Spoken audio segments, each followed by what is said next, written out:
Bienvenue dans ce nouveau billet de la bourse en stress avec un peu de retard parce que je suis rentré il y a pas très longtemps et là où j'étais, j'ai pas pu faire donc des vidéos. Mais quoi qu'il en soit, je vous souhaite une très très bonne année, donc 2025, plein de réussite, plein de bonheur et puis également plein de bons trades. Voilà. Alors, bonne nouvelle, nous allons renouveler une formation option, donc le niveau 1, qui n'a aucune connotation négative. Donc là, on date des 26 avril et 29 avril 2025. Et de nouveau, je remercie toute l'équipe, donc puisqu'ils ont été formés début décembre, vous voyez, du 7 décembre au 10 décembre. Et donc voilà, en tous les cas, ils sont bien dynamiques dans notre Discord, donc de la bourse en stress, Discord dédié aux gens qui ont fait des formations et donc qui s'échangent entre eux. On poste également nos positions ou certaines de nos positions. En tous les cas, voilà, c'est un super groupe bien dynamique. Et en tous les cas, je vous souhaite à toutes vous tous, mais une très belle réussite pour cette année 2025, de tout cœur. Alors, la bonne question, parce que on le voit bien, on a fait des webinaires où, bon, voilà, pour présenter ce que nous faisons lors des formations, et puis toujours l'éternelle question, se former, ça coûte, etc., etc. Eh ben, vous voyez, je vous présente ici un petit graphique qu'il faut bien se mettre dans la tête. C'est se former, mais pourquoi? Eh bien là, vous avez simplement un magnifique tableau où, imaginez que vous investissiez 5 000 $ par an. C'est-à-dire, je récupère par l'argent, je place les 5 000 € tous les ans et que vous avez votre portefeuille qui grossit en moyenne de 8% par an. Et là, vous avez l'âge à partir duquel vous commencez à faire vos placements. Alors bien entendu, 8%, c'est sûr que c'est pas en allant voir le banquier que vous allez avoir des performances comme ça. C'est forcément sur les marchés financiers. Et donc là, vous avez l'âge à 25 ans, à 65 ans, excusez-moi, le temps passe vite, à 65 ans, ce que vous avez quand vous avez commencé à investir à l'âge de 25 ans, donc à 65 ans, vous aurez 1 295 000, j'arrondis, dollars. Si par contre vous investissez à partir, on va dire, de 50 ans, 5 000 $ chaque année, et vous avez un grossissement moyen de 8% de votre portefeuille.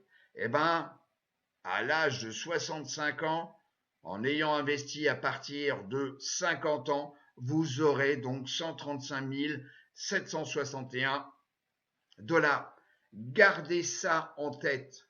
C'est pour ça qu'on vous propose des formations. On n'est bien sûr pas les seuls, mais nous sommes les rares à être trois complémentaires avec, grosso modo, nos façons de faire, notre culture, mais nous avons été formés à la même sauce, avec le même mentor me concernant. Alors, où est-ce que nous en sommes le 24 janvier 2025? On va voir la synthèse des marchés. On avait vu courant décembre, donc on avait pris une position sur VST lors de la formation. C'est une position donc covered call. Bon, vous irez voir qu'est-ce que ça donne. Je pense que c'était une bonne position. Voilà.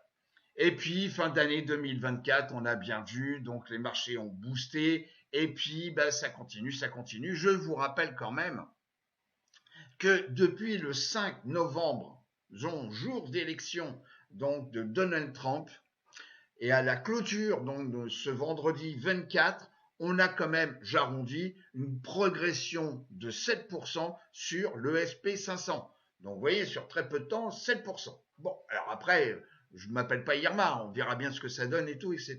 Bon. Et je vous avais parlé également en décembre, donc du quantum computing. Bon. Alors, on a clôturé donc ce vendredi 24 janvier, donc avec ici le Dow Jones Industrial, donc à 44 424 points. Et je vous rappelle qu'on a déjà testé les 45 000. Donc on est sous les plus hauts historiques. Le Nasdaq 100, on est à 21 774 et on avait également testé les plus hauts historiques à 22 134. Le SP500, eh ben, on vient de faire un plus haut historique. Donc c'était le 24 décembre, janvier, excusez-moi, 2025. C'est le fait d'avoir été absent pendant un mois. Donc voilà, oui. Donc on a atteint vendredi les plus hauts historiques sur le SP500 et on clôture à 6100. Bon. Le RUT, alors là pour l'instant il s'endort un peu. Alors c'est vraiment quelque chose à suivre. Vous verrez, on parlera à travers un screener, voilà, bon, de quelques sociétés, entre autres une qui est dans le RUT, donc dans le Russell 2000. Donc c'est pas une très grosse capitalisation, c'est pas une large capitalisation, c'est dans le middle. Et il y a des choses à faire, à observer dans le RUT, parce que je vous rappelle que c'est quand même le cœur de l'économie américaine. C'est les 2000 sociétés, vraiment, c'est pas la multinationale, c'est vraiment le cœur de l'économie américaine. Et ça, c'est à suivre. C'est franchement à suivre, puisqu'ils veulent réindustrialiser les États-Unis. Ben, c'est ça. Il faut suivre un petit peu ce qui va être fait. Après, on est d'accord, pas d'accord, mais le sujet, il n'est pas là, mais ce qui va être fait pour l'économie américaine. Le VIX, ah, c'est l'ennemi, c'est l'ennemi, c'est l'ami, c'est l'ami. Ben oui, c'est l'ami pour certaines options. Voilà. Pour d'autres, faut s'en méfier comme de la peste. Le VIX, il est quand même très faible. Voilà. Donc, le pétrole, donc on est à 74,60. Donc on est ni trop, j'en reviens toujours, on est ni trop haut, ni trop bas, etc. On est sous la 50 semaine et la 50 semaine est sous la 200. Bon, l'énergie est pas chère. Alors, bien entendu, le cours de l'énergie a un impact sur l'inflation. Et l'inflation vous donne également des taux. Donc, on voit ici, par exemple, les taux à 10 ans sont remontés à 4,62. Donc, il faut faire attention dans le sens où c'est pour baisser l'inflation, donc baisser donc les taux d'intérêt, puisqu'il y a une relation, il faut aussi peut-être à un moment donné baisser le cours de l'énergie. Bon, alors le BTC, nous ne sommes pas des traders, bon, on laisse ça faire à plein et plein, à plein, plein. On suit simplement le BTC parce que c'est la crypto-monnaie, je dirais, la plus liquide et pour moi la plus intéressante, puisque c'est en relation directe avec le moral des investisseurs. Et là, vous voyez comme quoi, on est quand même à des niveaux, on est au-dessus des 100 000. Est-ce qu'on va aller dans le nord, vers le nord ou vers le sud? Ben, c'est les marchés qui vont me le dire dans quelques temps. Alors, au niveau des secteurs, c'est ce que vous apprenez pendant les formations. Bon, moi, c'est mon dada. Après, chacun a sa spécialité et tout. Mais la roue sectorielle, c'est un bon moyen de comprendre ce qui se passe sur les marchés, puisque la roue sectorielle, on l'apprend, est un indicateur avancé sur l'économie. Voilà. Donc, et c'est toujours à suivre, puisque effectivement, quand vous allez investir sur des options, c'est pas du day trading. Vous voyez, non, c'est voilà, les options. On va traiter les options weekly ou surtout, ce que je vous recommande, c'est les monthly. Voilà. Donc, c'est un investissement moyen terme, long terme, mais c'est pas du day trading. Et la roue sectorielle sera toujours votre ami. Alors justement, à propos, où est-ce qu'on en est au niveau de la roue sectorielle, au niveau des secteurs, nous sommes ici donc sur 6 mois. Et ben, vous voyez comme quoi nous avons des secteurs qui performent ici comme XLY, qui sont les discretionary, c'est-à-dire c'est tout ce qui est biens et services cycliques. On a ici donc la technologie, qui n'est pas le secteur numéro 1 actuellement. Donc ça aussi, vous avez des cycles. Quand vous avez un secteur qui devient prépondérant, eh ben, il faut regarder sur le cycle économique et sur la roue sectorielle. Bon, ça, on apprend tout ça. Donc, vous voyez, vous avez quand même une répartition et vous voyez comme quoi l'énergie, c'est pas sur 6 mois, c'est pas le secteur qui est le plus performant. Et puis, vous avez ici donc le secteur négatif. Vous voyez comme quoi c'est le seul secteur négatifs sur 6 mois. Ça aussi, c'est un indicateur. Quand vous avez une tripotée de secteurs qui sont négatifs sur 6 mois, ok, déjà là, ça peut sentir mauvais. Voilà, je vous le dis, ça sent mauvais. Tandis que là, il n'y en a qu'un et c'est la santé. Bon. Alors, là aussi, nous sommes sur 6 mois en termes de performance. Vous voyez comme quoi, là aussi, vous voyez, on a beaucoup d'outils sur le marché américain qui ne sont pas forcément payants, mais c'est vraiment, je dirais, à suivre. Et là, vous voyez, on a Microsoft avec plus de 3%.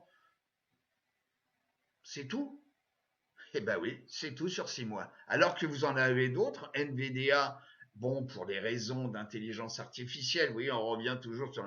Vous avez Amazon, vous avez Google, vous avez Meta, vous avez Tesla, et vous avez quelques sociétés, Walmart ici, donc dans tout ce qui est consumer défensif, donc Walmart qui est à plus de 34%, ok. Donc ça aussi, ça vous donne un petit peu les indications où aller, parce que le but c'est pas prendre tout de suite l'action, etc. Vous allez prendre, c'est comme les parapluies, vous n'allez pas prendre une société qui fabrique des parapluies au mois d'août. Attendez un peu qu'il pleuve. Vous voyez, vous voyez, il y a beaucoup de logique, hein, et c'est vrai que beaucoup vous, en tous les cas, déforment la tête, compliquent les choses pour vous vendre des indicateurs, des ci, des ça et tout. Croyez-moi, plus c'est simple et mieux ça fonctionne. La ventilation par capitalisation. Alors, la performance, vous voyez ici sur 3 mois, on a les micros et les nanos. Les micros, c'est entre 50 millions et 300 millions de capitalisation. Et vous voyez comme quoi c'est le premier compartiment sur 3 mois, suivi des nanos. Donc les nanos, c'est en dessous de 50 millions de capitalisation. Alors bien entendu, on ne va pas aller sur ces secteurs-là pour trader les options. Vous voyez, c'est pas avec des sociétés comme ça qu'on va trouver des options liquides. Et puis les mégas, donc les mégas c'est au-dessus de 200 milliards de capitalisation. Vous voyez, on a une belle progression de 6,25, la semaine 3,23 et depuis le début d'année 3%. J'arrondis. Bon.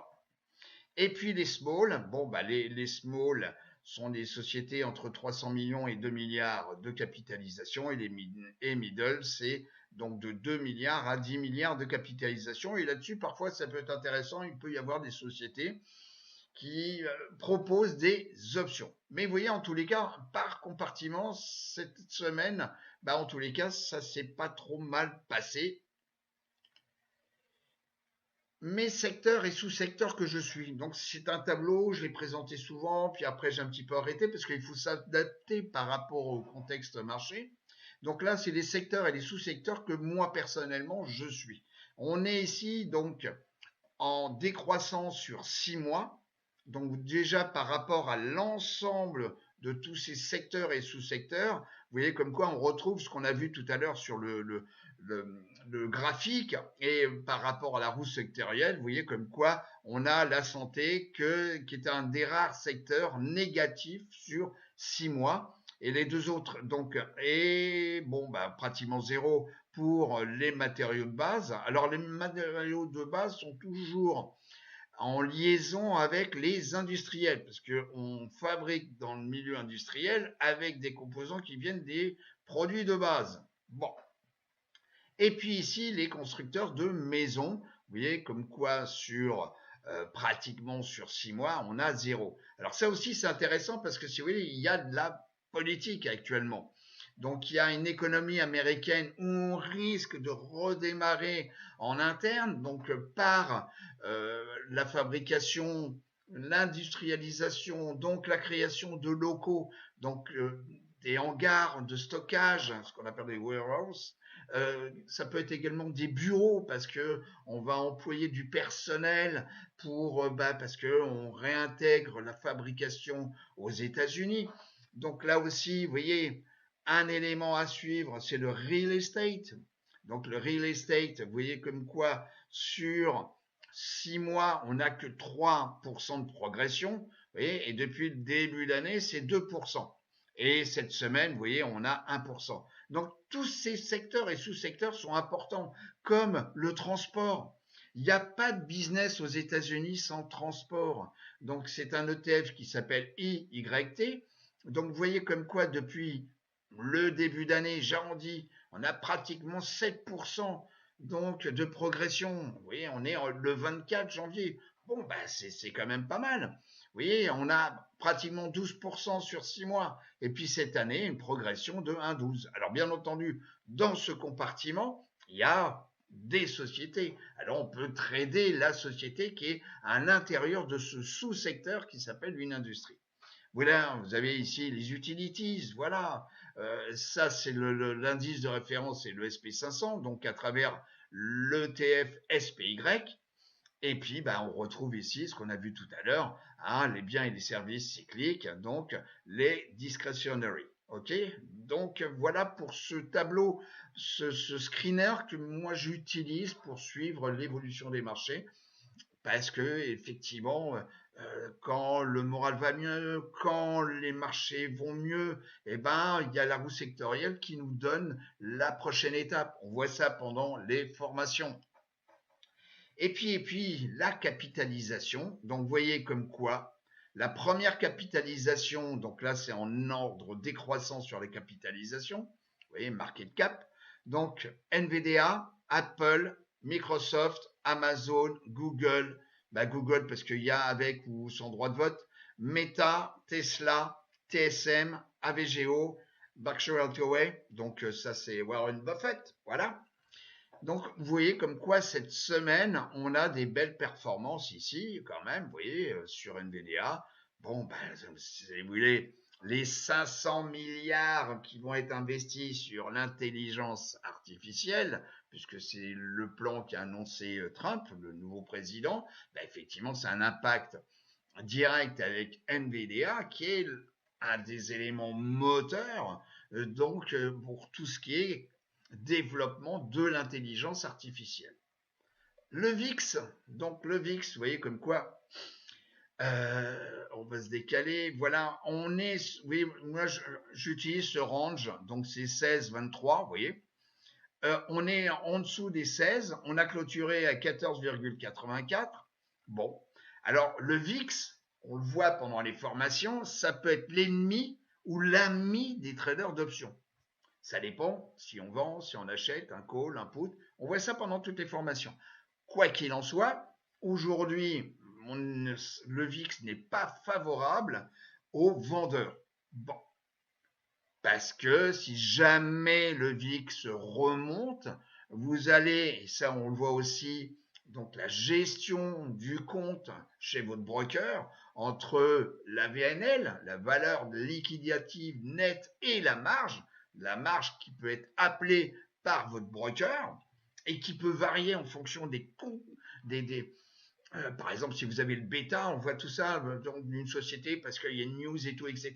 Donc tout ça va aller contre vous puisque vous étiez vendeur et pour acheter votre position, ben, vous risquez de vous prendre une petite claque. Voilà, comme il y en a certains qui sont faits sans être correctement formés sur la gestion donc du compte et le money management. Donc là, pour l'instant, alors, qu'est-ce qu'on peut faire? Ben, on le voit aussi pendant les formations. Ça peut être un bon moment pour utiliser des stratégies adaptées à une faible volatilité, ou on peut faire ce qu'on appelle de la vente de call à couvert, ce qu'on appelle covered call. Voilà.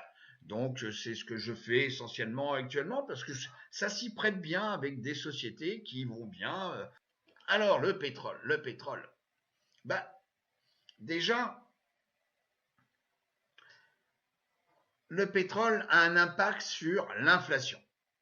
Ça a un impact sur la capacité de production, sur le coût de revient. Donc si les États-Unis réindustrialisent aux États-Unis, excusez-moi, bon, en tous les cas, le prix du pétrole est important. Vous voyez comme quoi actuellement on est dans un range. Donc ça c'est un ETF, c'est pour varier, vous voyez, un petit peu les supports. Donc c'est sur le pétrole américain. Et on est dans un range actuellement, vous voyez, un range de 80-60, vous voyez, 80-60. Bon.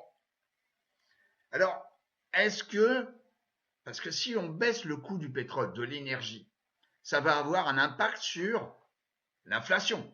TNX, donc c'est les taux d'intérêt sur 10 ans.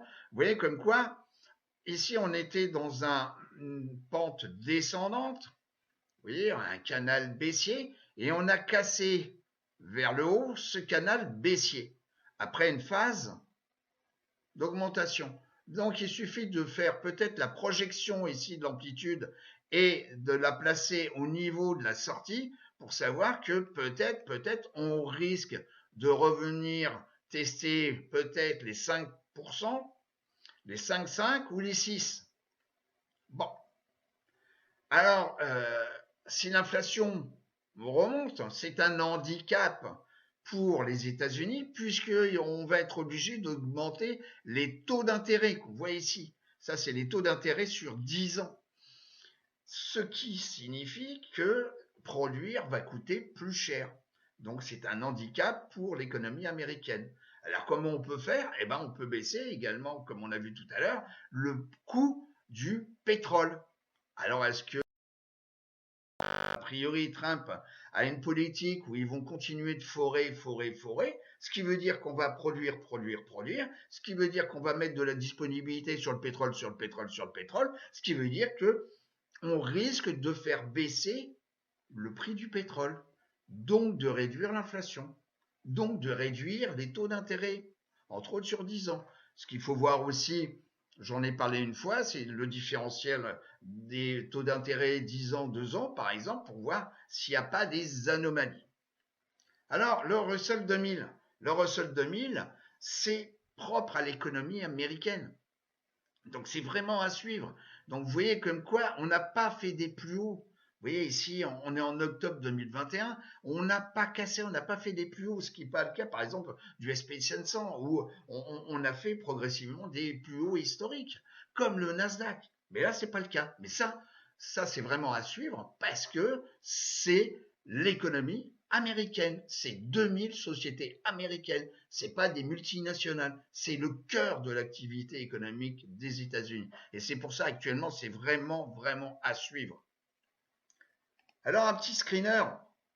Donc là, ça concerne les sous-secteurs, ce qu'on appelle les industries.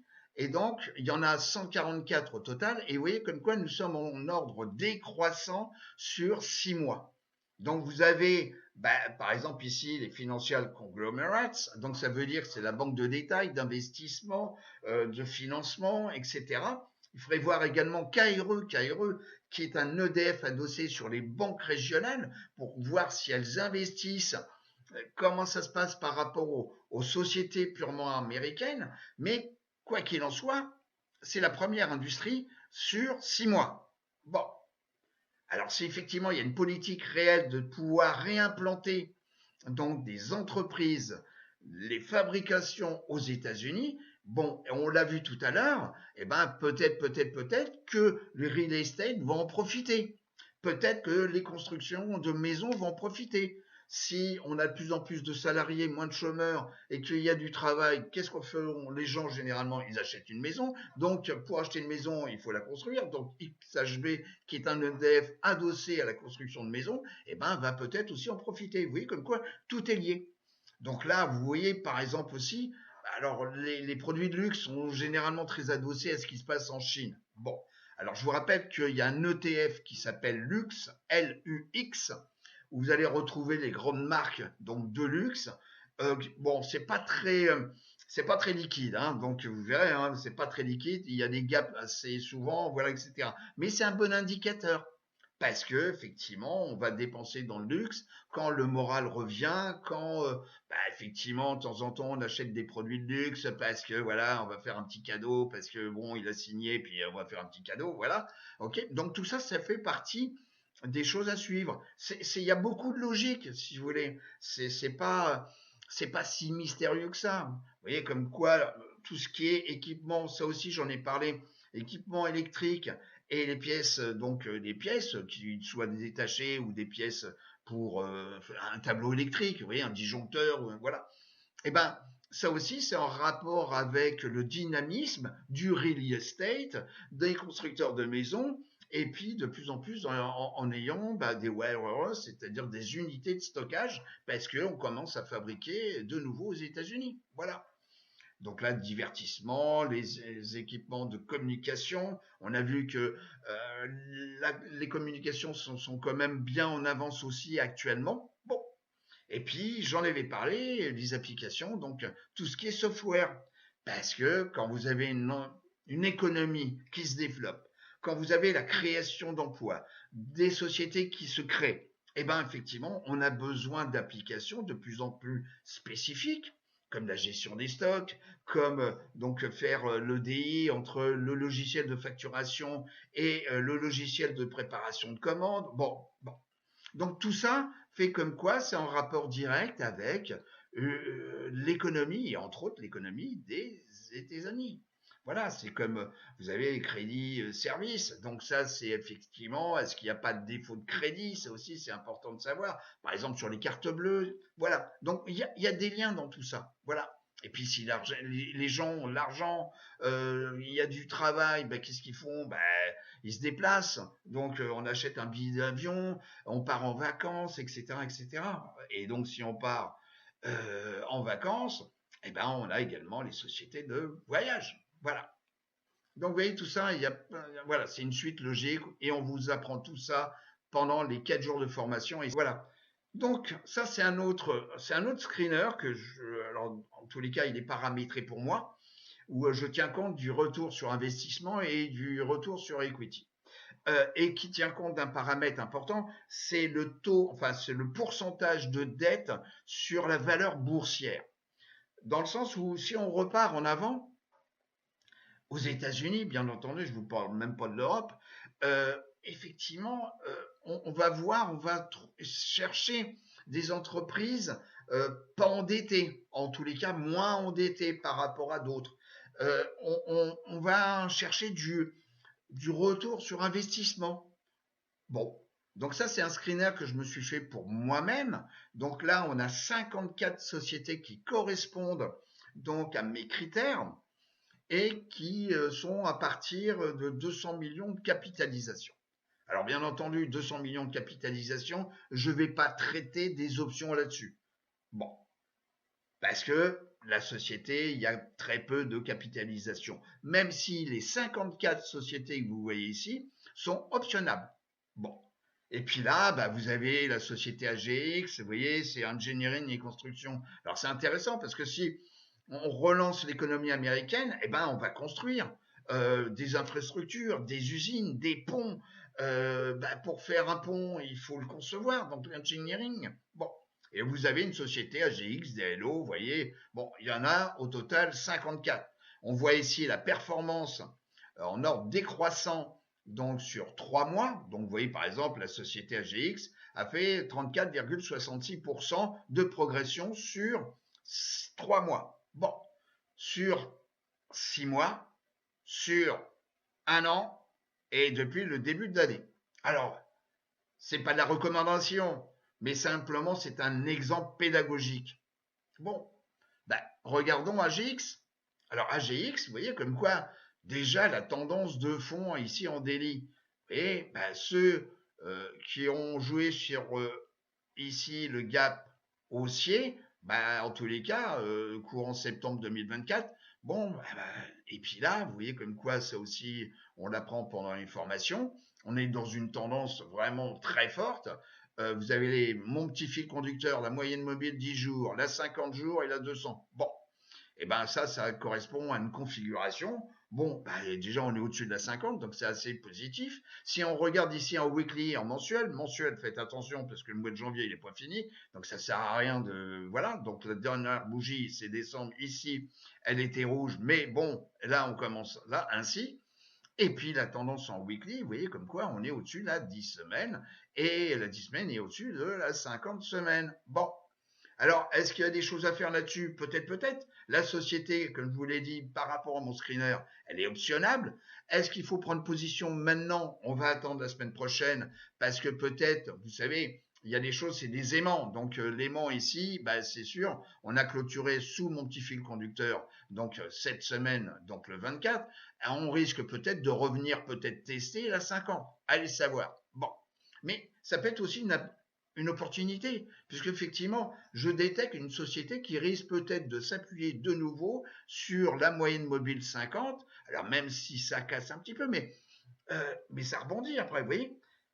Simplement, pour me préparer, je note la société et je vais peut-être, en fonction du VIX, bien entendu, ou bien je souhaite absolument acquérir la société AGX et les options vous le permettent, ou je fixe un prix, un strike sur l'option pour acheter par paquet de 100 AGX. Et ça, les options vous le permettent. C'est-à-dire, voilà, et en plus, je récupère de l'argent pour ça. C'est-à-dire, j'encaisse de l'argent pour acheter à mon prix. Ben, quel bonheur! Vous voyez. Alors que si j'achète le stock, ben, j'achète le stock, je décaisse et puis voilà, terminé, c'est tout. Alors que les options vous permettent d'encaisser une prime, ok, avec une stratégie que vous avez définie en fonction de votre money management, parce que là, on arrive quand même à des valeurs importantes de stock, puisque là, le stock coûte un stock, donc une action coûte 168 $. Donc, si vous en prenez 100, ben, ça fait quand même pratiquement 17 000 $. Donc, il faut avoir le capital. Et ça, on voit aussi la gestion, donc, le money management, ce qu'on appelle, voilà, où il y a des choses à faire et des choses à pas faire pour pas se mettre en danger. Voilà. Mais en tous les cas, je reviens simplement sur le stock. Bon, ben voilà, peut-être que la société va revenir sur la moyenne mobile 50 jours. Voilà. Donc c'était un exemple, pas une recommandation. Et puis, ben, de nouveau, je vais vous souhaiter une très bonne année, les amis. Voilà. Mille merci pour tous ceux qui ont suivi nos formations, qui nous envoient les petits coucous. Je suis hyper content, nous sommes hyper contents vraiment du Discord où tout le monde, même les nouveaux qui ont intégré en décembre le Discord, bah voilà, ils s'échangent et tout. Et c'est super bien. Voilà, c'est vraiment, c'est comme une famille. Voilà, tout simplement. En tous les cas, je vous souhaite une excellente semaine de trading et je vous dis à bientôt, les amis. Au revoir.